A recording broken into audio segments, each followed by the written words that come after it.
we don't persist because we see hope. We only see hope when we persist. And before we succeed, we are not failing. It's just that we are not there yet. Hello, Vicki Rowan here, host of the podcast, What Could Possibly Go Right, a project of the Post-Carbon Institute, where we interview cultural scouts, people who see far and serve the common good. Today's guest is Glacier Kwong. She's a political activist from Hong Kong who was born in 1996. She's the founder of the non-governmental organization Keyboard Frontline that monitors privacy abuses and censorship on the web. Her interests include personal security. For example, she said in an interview in 2019 that radio frequency identification scanners can trace different personal devices like mobile phones and credit cards so that your privacy may be abused by illegal observers. Recent news confirms that this trend is continuing and the crackdown is happening even more profoundly. As a student at the Hong Kong University, she attended the Umbrella Revolution, the nonviolent protests that struck Hong Kong during 2 months of the autumn of 2014. In it, she recorded a short video during the Umbrella Revolution about needed international assistance for Hong Kong and uploaded it to social media, where the video clip gathered over 1 million views. She also supported the movement called Youngspiration that was created after the end of the Umbrella Revolution to fight for seats in the Legislation Council elections. She is currently in self-exile in Germany, where she is now seeking a PhD in law, but she feels very aligned and very connected with the democracy movement in Hong Kong and the democracy movements around the world. So now my interview with Glacier. Welcome, Glacier Kwong, to What Could Possibly Go Right. I heard you speak on an online seminar called Regenerative Activism about your participation in the democracy movement in Hong Kong. And I admired your courage, your passion, your honesty, and your surprising lightness of spirit, given in the tightening grip of state power in Hong Kong.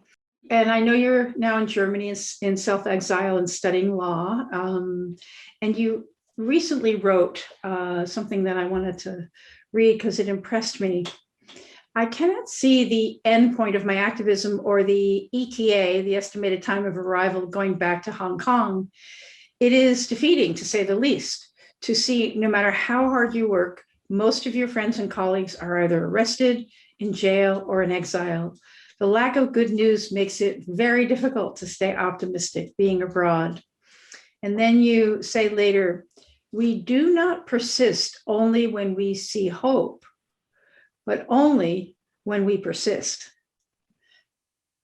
So I talk with cultural scouts, people who see far and serve the common good, to help us all see through their eyes the landscape ahead. And feel free to say a bit about yourself and the history of your struggle if you'd like, to set the stage for answering our one question, which is, with all that seems to be going wrong, what could possibly go right? When everything is going wrong, I think you have to be all right. Like, yourself have to be all right. I'm Glacier Kwong. I was born and raised in Hong Kong, and I came to Germany in 2018 for my master's programs. And then I decided to do a PhD, and now I'm in post-exile because of the activism I do for Hong Kong. It is indeed very difficult to be in exile and to know that you will be separated from your city and your homeland for an unknown amount of time. But it is very important that I assure that, I have to be okay. I have to be all right. Being okay or being all right doesn't mean that I'm not sad or I'm not unhappy for the fact that I'm in exile. Everything around me with regards to Hong Kong, it's basically going wrong. My friends are either in exile or in jail, and I myself is in exile too. But things for me are going right too. I am treasuring the precious freedoms and the privilege that I enjoy here in Germany. The freedom of speech, to be able to say whatever I believe in, whatever I want to say. And I can still advocate the cause of Hong Kong. Like we're asking for universal suffrage, we're asking for democracy, we're asking for freedoms. And I ask myself every day if I am, if I'm doing enough so that I won't feel guilty about the fact that I get to enjoy these freedoms and privileges when my friends and my colleagues cannot. And have I been like utilizing every moment that I have freely? Like, do I take breaks responsibly? Do I work hard enough? Do I spend time for myself and so on? These are all very important questions that you have to ask yourself when everything is going wrong. And because there are those people who cannot do that anymore, like in Myanmar, people have died because of protests. In East Palestine, in China, people are being forced to work in re-education camps that they don't actually have the privilege to think about what do they want for their lives. So when I have the privilege to do so, I have to ask myself constantly if this is something that I want, or if I am doing the right thing, honor that the freedom and the privileges I have right now.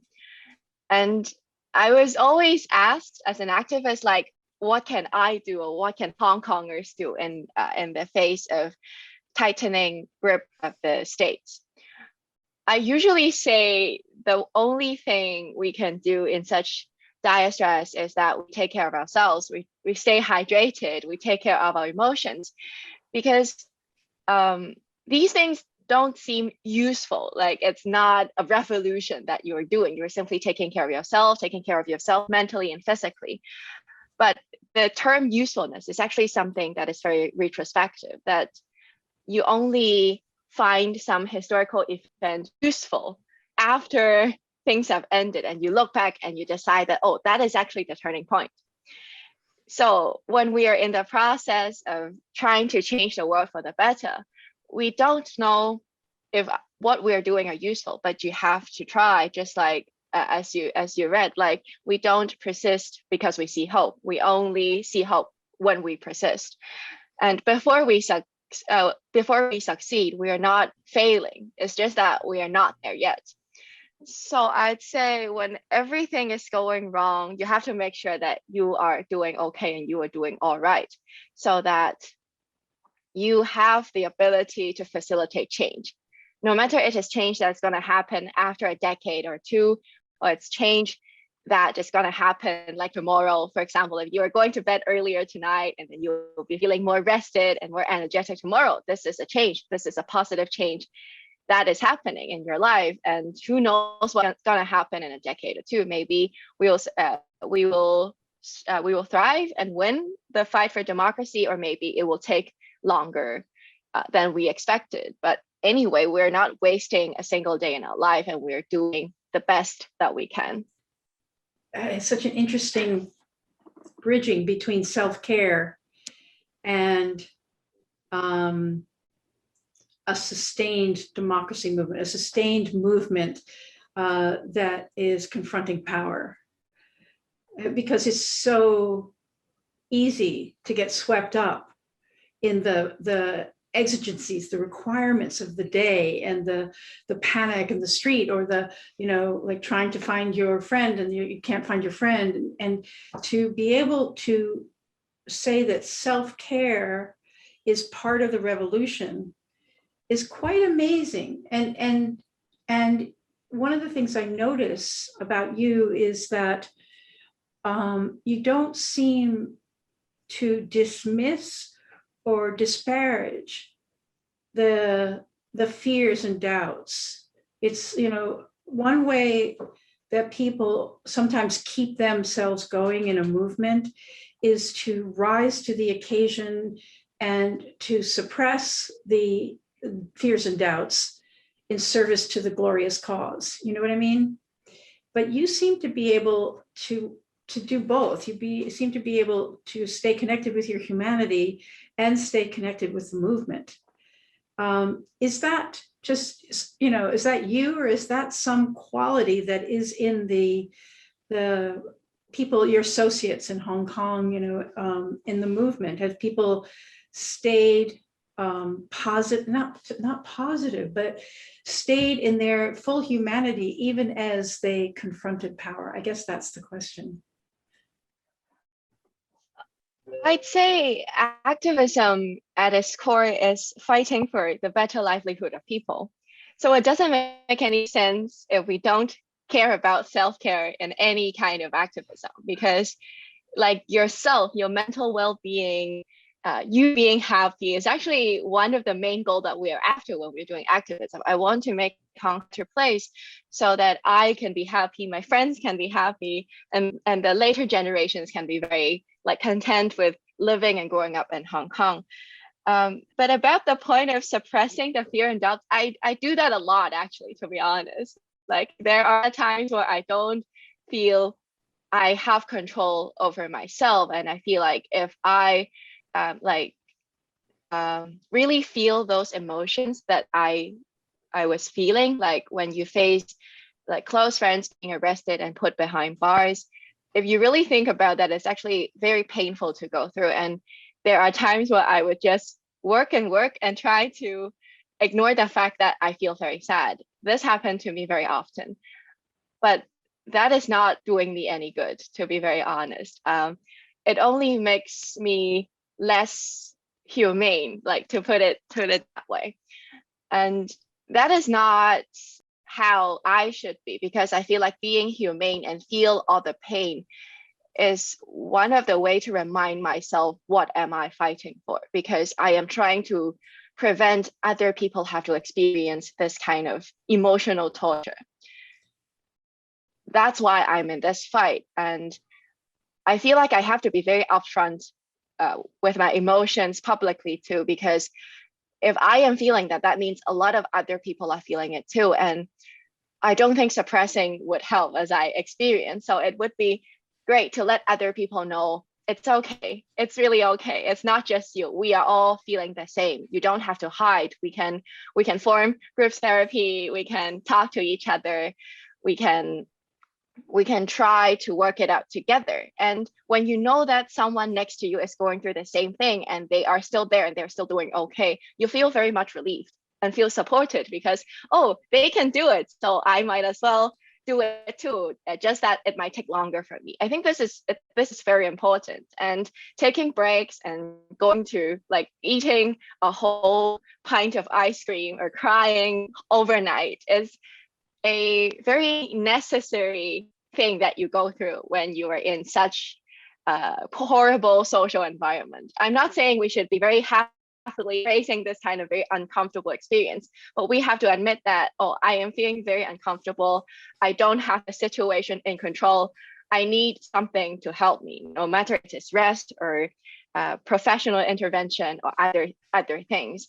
And we know that there's going to be a long time that we might have to experience these things, because things in Hong Kong are not changing for the better right now. And you have to allow yourself a lot of time to accept that. And it might be like, don't cram your schedule. Maybe don't see a lot of people or see more people. It depends on the people. When you like break your leg, you won't try to go to run or go to basketball. It's the same logic. Like if you're not okay, you don't do something. And a very important thing is to believe like these feelings will all go away. It's like going through a breakup. I don't think it's a really like appropriate analogy, but because I don't have much experience in my life, so I think breakup would be the best example I have to offer. If you feel like when you're at the beginning of the breakup, you don't feel like you're going to love someone again. It's like, oh, I'm so heartbroken, I'm going to stay the same forever. But it's not. Like eventually you will go through that period and then you feel like, oh, I can love someone again and I have so much love to offer. This is somehow the same with other emotional pain, especially for those who are experiencing pains related to social movements and activism. Like it takes a lot of time to face these kind of heartbreaking situations that are happening in Hong Kong. And so it's okay, just measure yourself against the measuring stick of going through a breakup. It's okay if you don't get up like on Saturday or Sunday. It's okay to cry. It's okay to eat ice cream. It's okay to do everything that makes you feel better in moderation. And of course, when it doesn't harm yourself. And so I'd say activism is actually closely tied to self-care in my mind, because like to be a happier person or to be a better person is always the core goal of activism. No matter it is fighting for democracy, it's fighting for human rights and other things. The ultimate goal is always better livelihood for everyone. Yeah, exactly. This is such good advice also for the climate activists, because, I mean, this isn't state power per se. This is state power in resistance to doing what is necessary to avert the worst disasters, that the disasters that are happening now, that are in the works, climate disasters, and that, if we don't change, will be future generations. So it's a similar thing, it's how do we live in a time when the things that we were born into, that we assumed are part of what life, our rights to life, when we assumed that all of that would stay the same, and then it's crumbling around you. And I think people are struggling a great deal to find their relationship with the larger events in the world. And even though we don't yet in the United States need a pro-democracy movement like yours, we're working it out through our Congress and our state, we're working it out through tools of democracy right now. But we're all in a very long marathon, aren't we? And in a way, it's what you're saying. It's like sticking up for, not that someone else is wrong in doing what they're doing, but sticking up for our basic humanity and the beautiful world, and making it for our future. In regard to what's happening in Hong Kong now, and I know that you might need to be limited in things you say, but if you look at that situation and you say, with all that's going wrong, what could possibly go right? What would be your reflection on this moment in time in the Hong Kong democracy movement? When everything is going wrong in Hong Kong, I think I have never been not amazed by the qualities Hong Kong people have, because in the face of Beijing and the Communist Party that they are cracking down on us, Hong Kongers have 1 million reasons to back down and to abandon the fight, because it's scary, because our lives, our personal safety are at risk. And if we say something wrong, then we'll be put behind bars. But Hong Kongers never yield.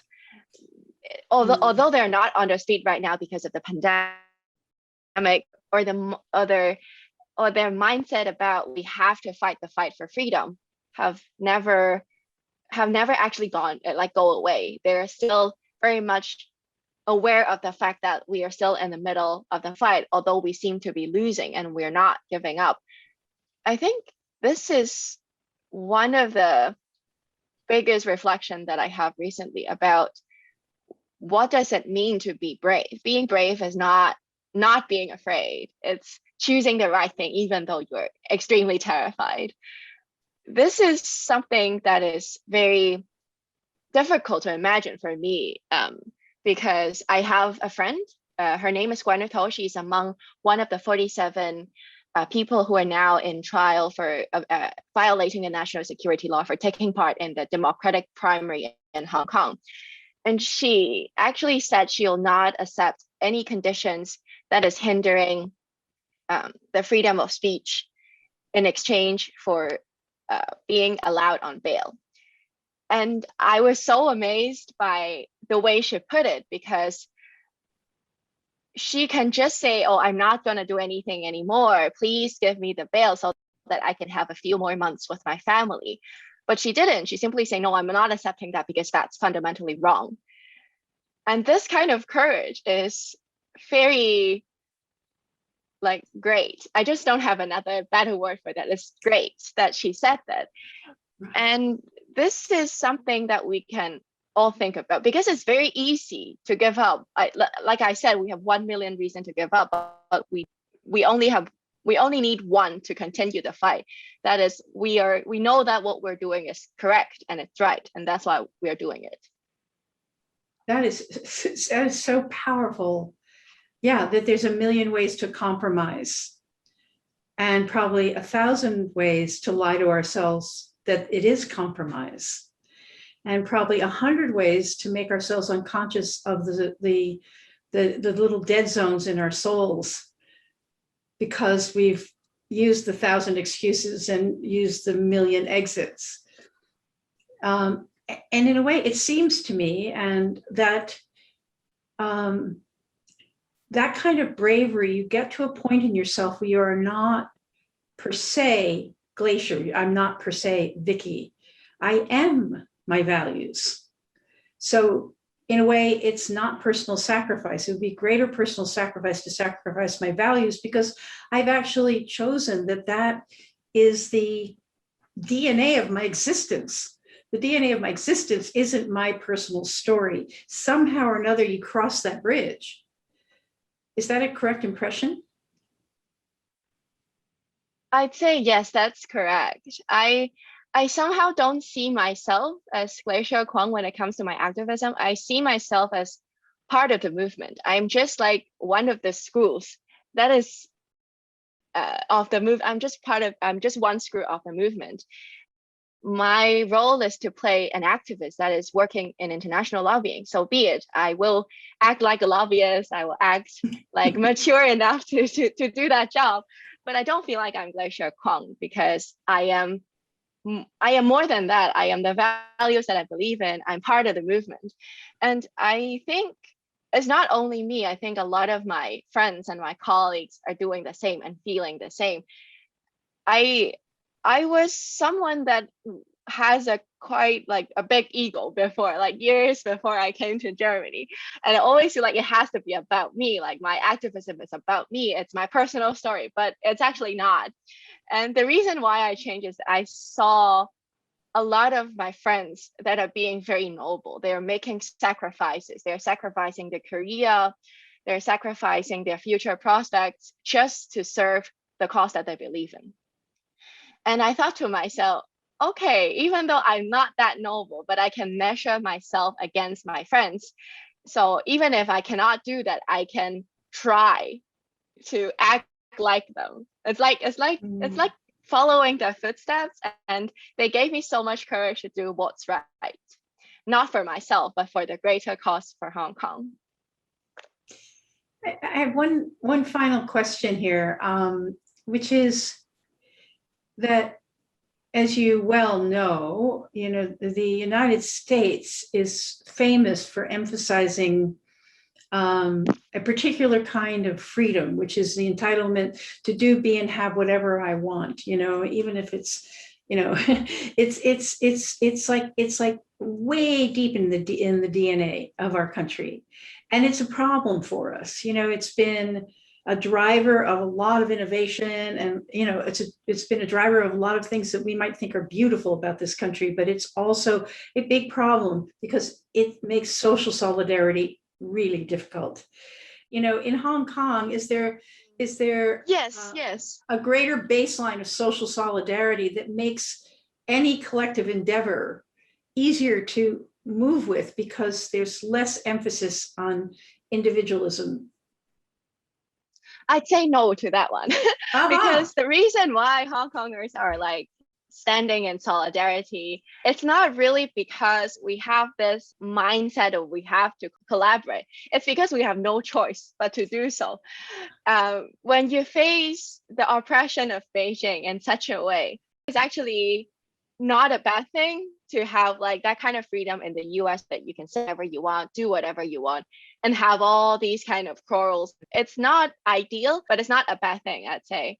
And for Hong Kong, I would love to argue with all my colleagues, because indeed we have very different opinions about political ideas, about what we want in life and how do we do things, but we just cannot afford that. So we are kind of forced, like in quotation mark, being forced to be in solidarity in that sense. Interesting. Yeah, I think that's happening here too. I think there's we use the term intersectionality. There's a growing analysis that all movements are one movement, and that we need to focus not on our little success of our little idea, but on the challenging the the forms of state power and the forms of the power of money in the state to basically deny future generations the privilege of living on this beautiful earth with more than enough for a happy life. So I really, really thank you for these reflections. I just think it's going to be so nourishing to the people who listen to this interview. And we'll all be examining our own relationship with the things that we care most about and how we stick with it, how we persist in the absence of hope. And we persist because we persist. That's really great. Thank you so much, Glacier. Thank you for having me. Hey, thanks for listening. Don't forget to subscribe and leave us a 5-star review so that this hopeful message can get out to more people.